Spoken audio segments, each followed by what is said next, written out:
Hello everyone. Today we're talking about solution sets for general systems.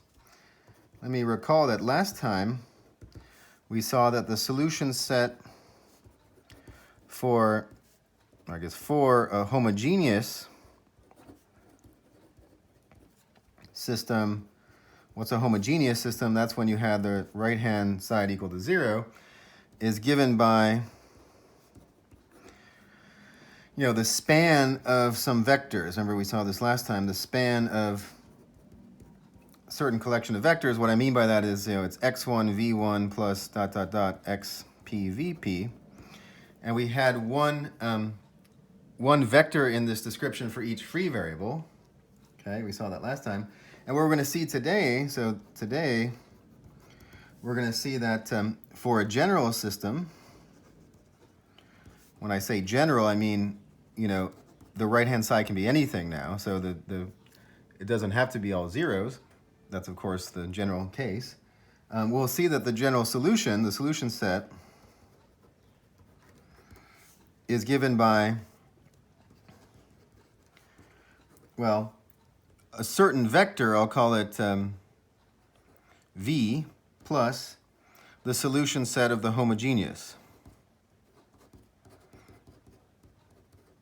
Ax equals 0. Okay, so I'll make this precise in a second, but the idea that I'm trying to kind of hint at here is that when I get the general solution or the solution set for the system Ax equals b, the solution set for the homogeneous will be built into it. Okay, so let me show you what I mean by an example.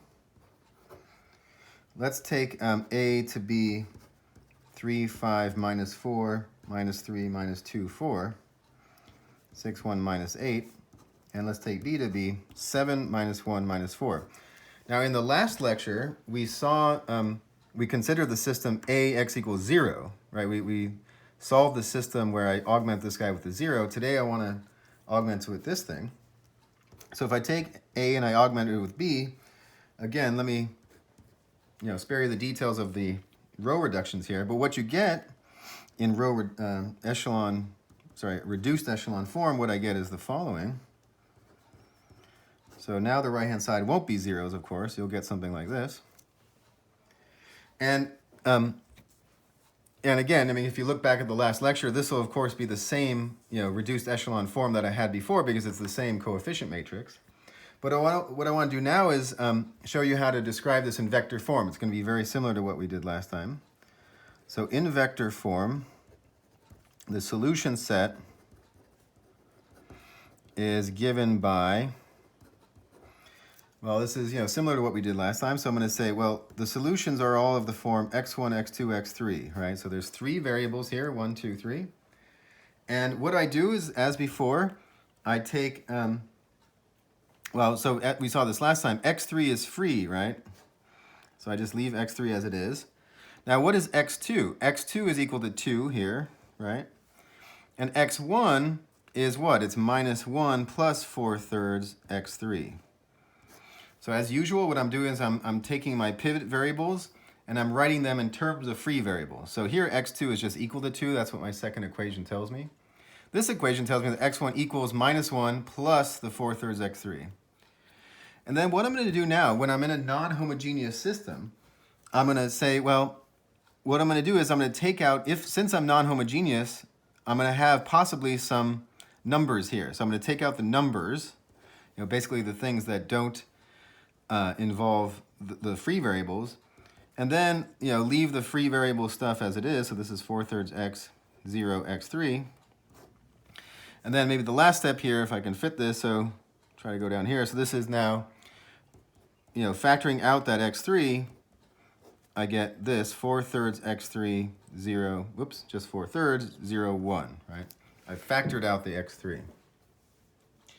Okay, great. That's that should look familiar. That's very similar to what we did last time. Let me relate this to the homogeneous that we saw last time. So let me leave that there and just recall from last time that the solution to Ax equals 0. So if I take that same matrix A that I have here, this is the matrix A, if I augment it with 0 instead, that's what we did last time, I get, so the solution set is given by it was just x3 times 4/3, 0, 1.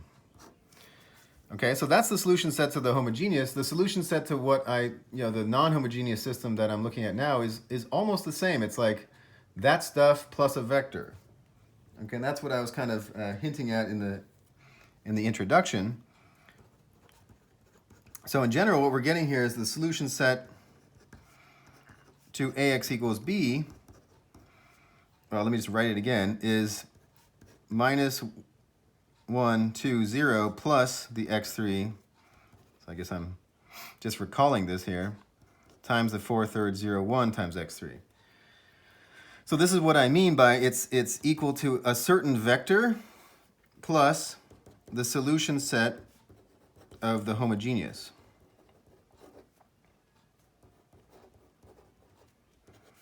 Okay, so let me try to draw a picture of this. So in a picture, again, we're sitting in 3 dimensions here. And what we saw last time is that the solution set is, the solution set to the homogeneous was a line through the origin. So let me just kind of thicken this up. This is the solution set to the homogeneous. Because it's the span of, just a single vector. So it's all multiples of the single vector. And what we're getting here is we're taking the solution set for the ax equals b is you take that vector, but then you add it to, this minus 1, 2, 0. So I don't know, let's say minus 1, 2, 0 is this. So what I'm going to do is I'm going to take all the vectors in this line. So like, let's say I took this vector here. If I add it to that line here, I get, the vector that sits here. So that'll be a solution. This will also be a solution. You could also take this vector in the solution set of the homogeneous, add it to here, and you'd get this. So what you get is this line that's parallel. Okay, so this is the solution set to the homogeneous. This guy is the solution set to ax equals b. It's a shift of the same thing. Right? So you've got the solution set to the homogeneous, which is a line through the origin. And the solution set of the general solution of ax equals b will be that same line just shifted. Okay? Okay, so let me just write this down as a kind of theorem here, or a fact, Let me say it this way. Suppose ax equals b is consistent. That's going to be important. Right? I mean, as you know, if you go to the echelon form and you see one of those bad rows, it's going to be inconsistent. You can just, game is over. You can stop there. But suppose it's consistent, and suppose V is a solution. Then the solution set, the full solution set of ax equals b is given by, I'm kind of repeating myself, but just to have it again. So the solution set is given by that vector v plus, as I said, the solution set to the homogeneous system ax equals 0. Okay, so it's nothing new. I'm just kind of writing it down again. Let me just also say that, note, if ax equals b is inconsistent, has no solution, well, then the solution set is empty, right? That's what we say. Solution set is what we say, empty. There's just nothing in that set. Okay, cool. So that's the basic idea. Let me maybe again summarize this this whole process for you guys. So the summary here is here's a recipe for describing the solution set of a system ax equals b. Okay. So I guess number one would be you row reduce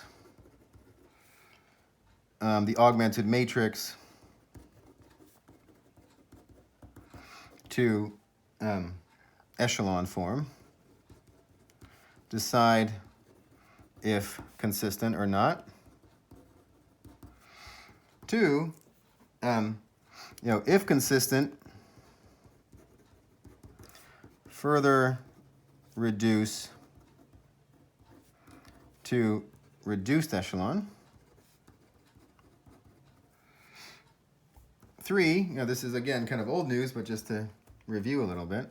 So you've now reduced the reduced echelon. What you want to do is you want to express each pivot variable in terms of the frees, in terms of the free variables. And then, again, this is the kind of stuff you were doing before. The new thing here is that you now want to write the general solution, x, as a vector with entries that are given in terms of the free variables. And then finally what you do is you break that up, right? So the final step was to, let's say, decompose x into a linear combination